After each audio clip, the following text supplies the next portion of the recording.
Hello and welcome to the next webinar of Succeed. And today's webinar is slightly different. I will do it a little bit more interactive, still prototyping the way of how we will succeed with our webinars and things going forward. So the topic of today is all about how to succeed in a matrix organization. And that's what we will talk about. My name is Jens Heitland. I'm the founder or one of the founders of Succeed. And what we decided is starting with engagement and starting with free content as a part of developing the platform. I have extensive experience in leadership. I have been leading teams around the world in different countries, in different sizes, in different organizations, from very small to very, very large. The biggest company I've worked in was 500,000 employees.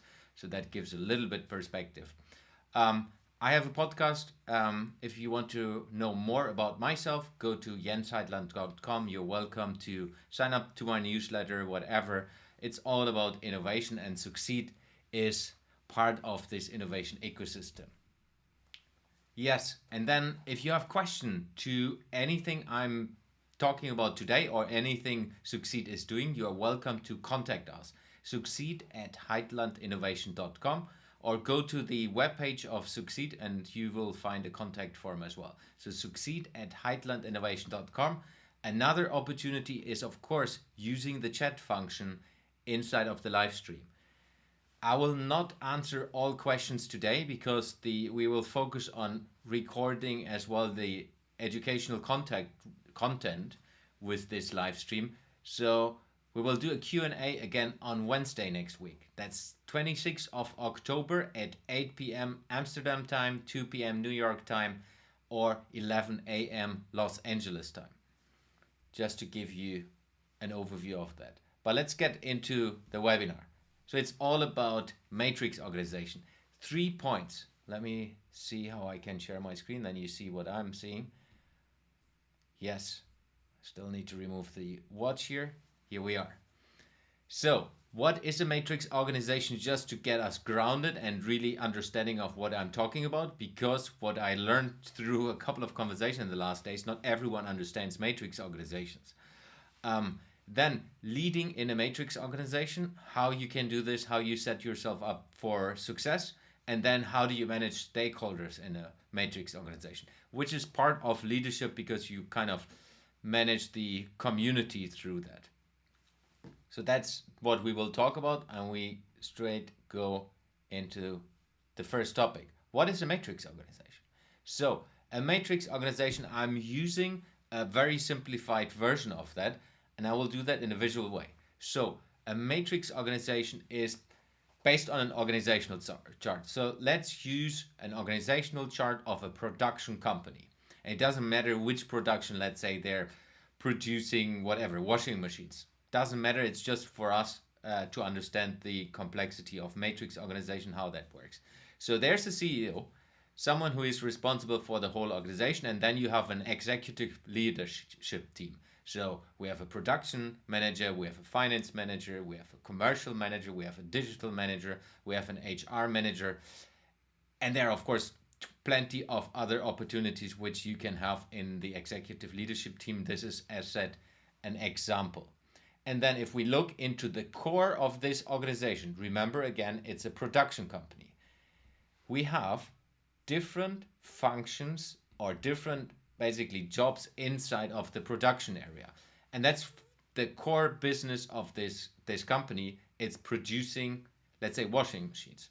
They have different regions. It's a global company. They have different regions. A region could be America, total America, or North America, South America. A region could be North Europe, South Europe, or Europe as a totality, or Southeast Asia, or China, or whatever.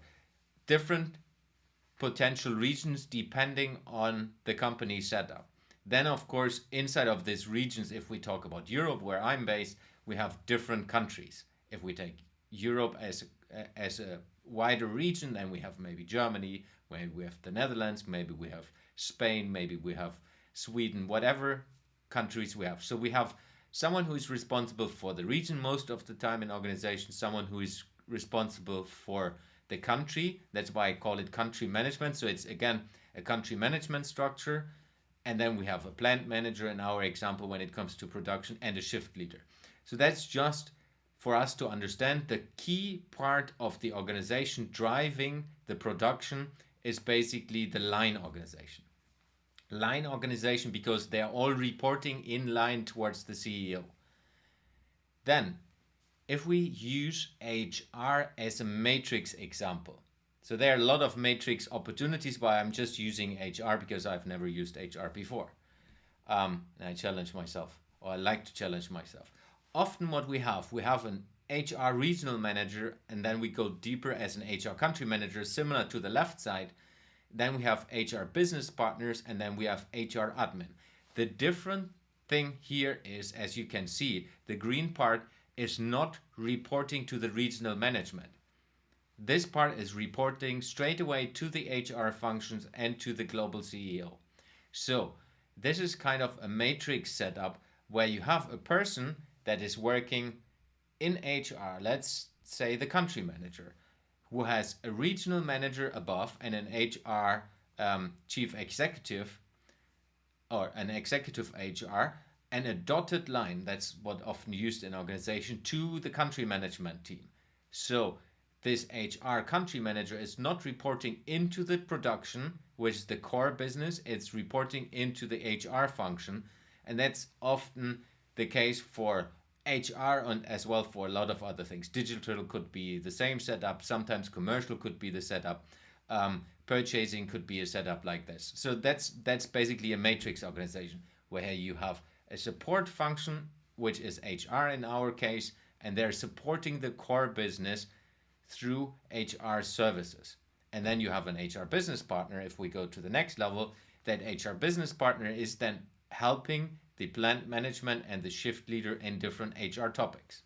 And of course, if you then have an HR admin function or an HR admin person, that might be helping all three levels of the country management. So if they're situated in the country, they help the country management on HR topics, and that can be salaries, that can be any other additional contract things. And then the same with the plant management and the shift leader. So this is a base setting of a matrix organization. I wanted to make this very clear before we go into the discussion on how you lead in a matrix organization. So remember, when we talk about leading, you're in the green part. Excuse me. So when we're leading, it's all about leading inside of the green part, but of course with the focus on servicing the gray part, which is the production. Leading or lead in a matrix organization. Leading in a matrix organization, yeah. Typos are still welcome if you are in a startup. So, matrix, number one, utmost important as a leader in a matrix. So let's zoom in a little bit. If we take the green box, which is the country HR for this production company, you are matrix. Your sole purpose is supporting the business. That means supporting the plant organization, supporting the country organization that is the production arm of that company. A lot of times, and I see it over and over and over again, that support functions understand themselves as the most important thing in an organization. For me, this is not the case, which means you as a leader need to start enabling everyone in your team. If we take the HR, everyone in the country HR perspective, and above as well, of course, needs to understand the role of their function. The function is existing to support the core business. So that means you need to take your employees into that direction. That's basically what the next slides are all about. But number one priority is you are a support function for the core business. You are not existing because of yourself. Then you would be core business.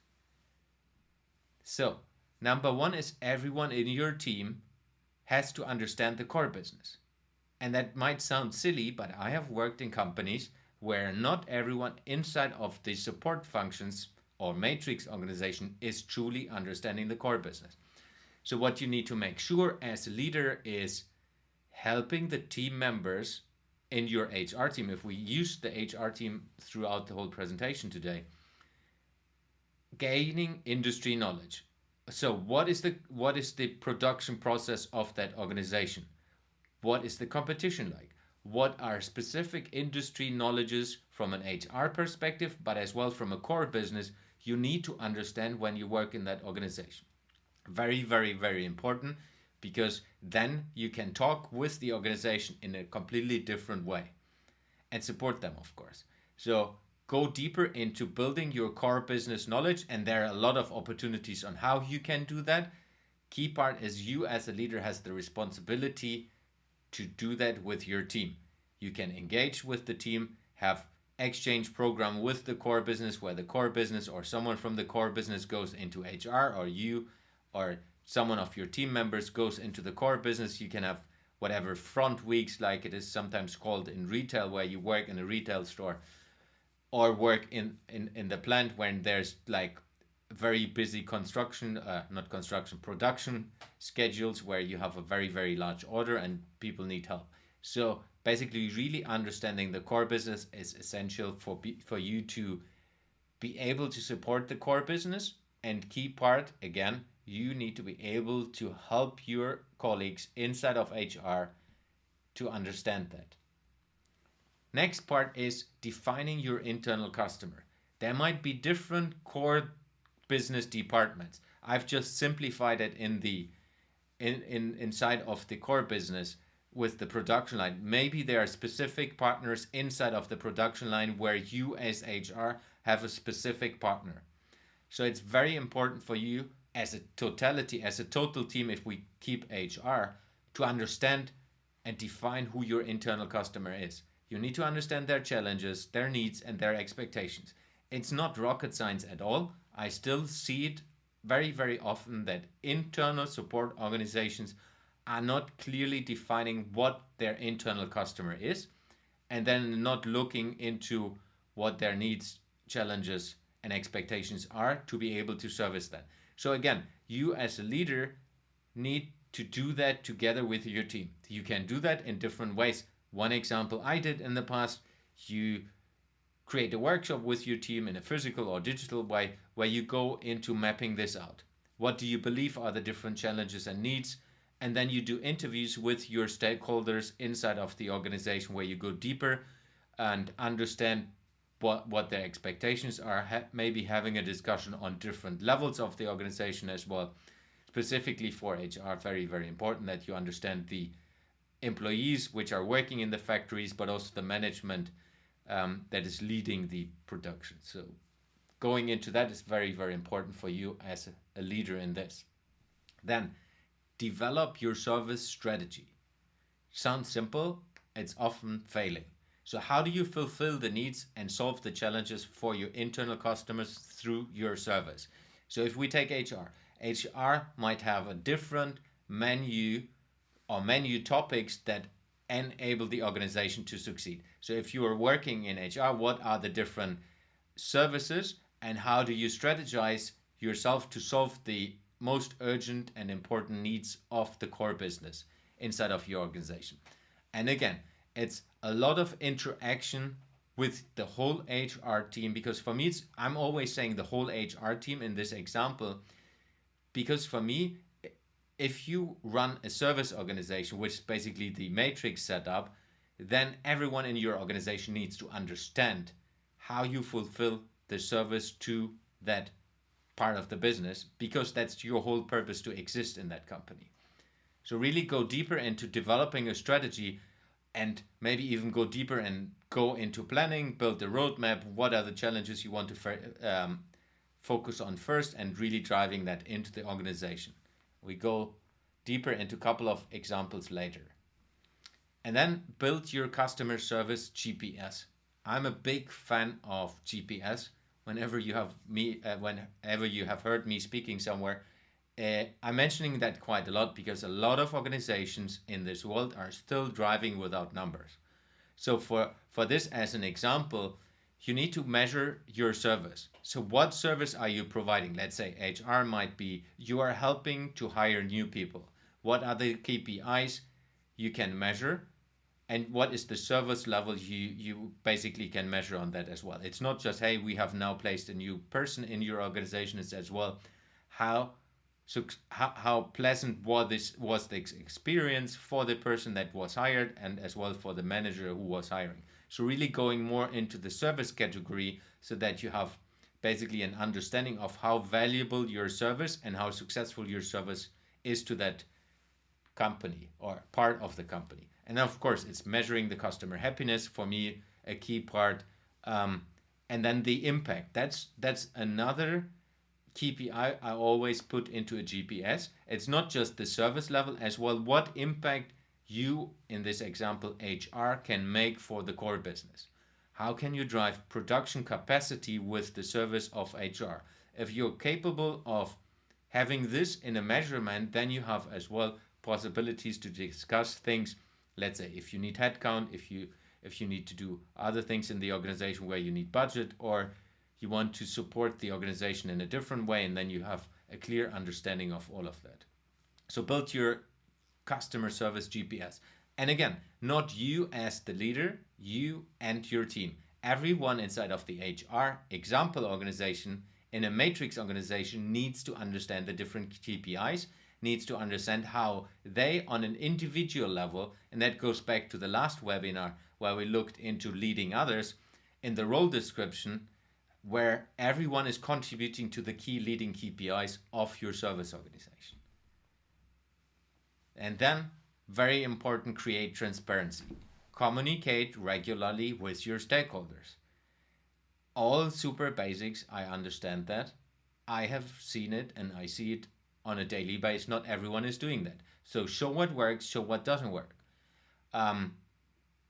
Often in specific, very, very large corporates, the challenge is that you are not transparent because you're hiding things, because maybe you're not performing, maybe there's a reason for anything.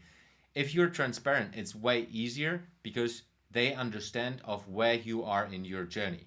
And it doesn't matter if you're 20 years in the company or 5 months or 3 months or 1 month in the company. 100% transparency always wins. And if you lead your team members, very important in this again, in the way that they are 100% transparent towards the service organization or towards the core business as a service organization, they will understand that you do your best. Because we work in a complex world. When you work with large organization, within large organization, then you need to be transparent and you need to enable people to understand where you are, and then they will see that maybe there's a challenge which you can't solve that fast as you would like to because of certain reasons. And if you're 100% transparent, they will understand that, and then they will try to find another solution, or they will try to help you to fix their problems. So another part, and I think that's the last part, is onboard every new team member. So if you do this and develop all of these things with your team, which I highly recommend as a leader, you have to onboard every new team member and give them the big picture. Everyone needs to understand, and you need to run them through basically the strategy, the service model, the GPS, the mindset that is required to service the core business in the best possible way. So matrix organization is a different complexity than just leading a small team in a line organization, because there are different, let's say, different complex streams, and as well different political situation where you as a leader are dragged in. If you're transparent and if you onboard your team members directly, then you will help them in the best possible way. Managing stakeholders in a matrix organization. So let me just change a small thing here. We'll go like this, and I will try to change this. No, let's see here. So I will now try to do, yes, so we have this here. So I've prepared a little mapping. So we have imaginary roles in here. So if we look into stakeholder mapping, and it's super basic, I understand that, but for me it's important that you see how important these small things are when you go into organizations and dive deeper into a matrix. So we have the green ones are the commercial functions. So we have a commercial manager, you have a marketing manager, you have a sales manager. I just mapped that out so we save a little bit of time. Then you have the country manager, the regional manager, the plant manager, and the shift leader. So this is the core part. Then you have the CFO, maybe a controller. Then you have a procurement manager. Then you have a purchaser. Then you have the CIO, which is the then we have the head of digital and maybe help desk manager. And then of course in your line organization, which is like the HR piece, you have your chief HR and HR regional manager and what have we. So if we just start in mapping things out, I always start from yourself, you and your team. And remember, going back into HR, now you are the country HR manager inside of this production company. What are key stakeholders? And of course, right now we are basically doing just an exercise where I try to help you to understand how I would do that, but it helps you to get the understanding of it.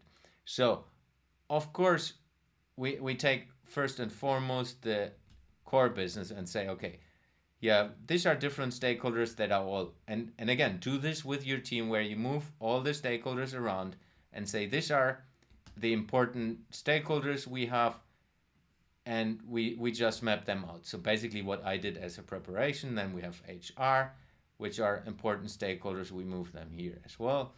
Then we have the digital organization, which is an enabling function for whatever you do, and then we move the others into the picture as well. Let me see how this works here on a small screen. So we basically have now mapped out super basic stakeholder management or mapping, not management, where we go into having an understanding of what are the different people and that are connected to you and important. You are in service of the organization. So let me see if you can see that properly. Yeah, it should work. So we have you and your team in the middle. That's the gray dot. And then you have a lot of stakeholders that are somehow helping you to succeed in what you're doing or important are to be serviced. So if we say the shift leader, for example, they are to be serviced. Now, the next step, what you will do is looking into where are they? That means we're zooming out a little. So right now it's kind of a random selection and a different colors because I just mapped the teams out. What I always do with teams when you look into this, you look into, okay, how close are they to you right now? So let's say maybe the shift leader is very close because you have worked with him last week and he's very much in favor of what you're doing. Maybe the sales manager is as well fairly close, but the marketing manager is far away from where you are. Or the commercial manager is kind of in between. So we are getting into a perspective of how close are people to you. CFO is maybe far away. The procurement manager is maybe close because you have met him in a meeting somewhere. The regional manager is a little bit closer. The plant manager is far away from where you are right now. The country manager is even closer than the plant manager. Hopefully your HR manager, direct manager is close, and then the chief HR is maybe somewhere as well. So it's basically what I'm doing is mapping out how close are they to you right now. There's not the importance of people, it's more about how are you connected to the people. So this gives you now a little bit of a heat map. So you understand there are a couple of people that are closer to you than others. And then next level is what we do. We look into how important are they for you. So maybe the sales manager is very close to you because you have been with him in a leadership training, but it's not relevant directly right now to be able to service the core business. So it's good to have him close because my idea is always bring people closer to you as a team. So really drag everyone into the middle.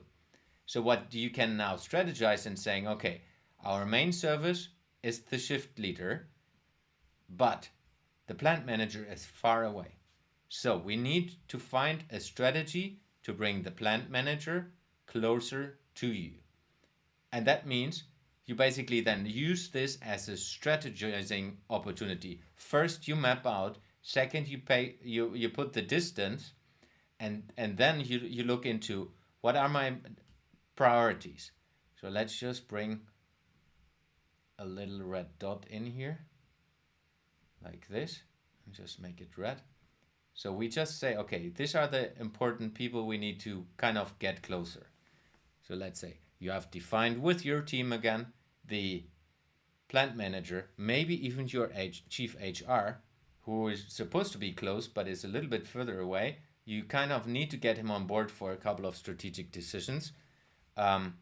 Maybe the purchaser, because you need to work a lot with new contracts or whatever, should be closer as well. So you basically prioritize which are in short term and long term.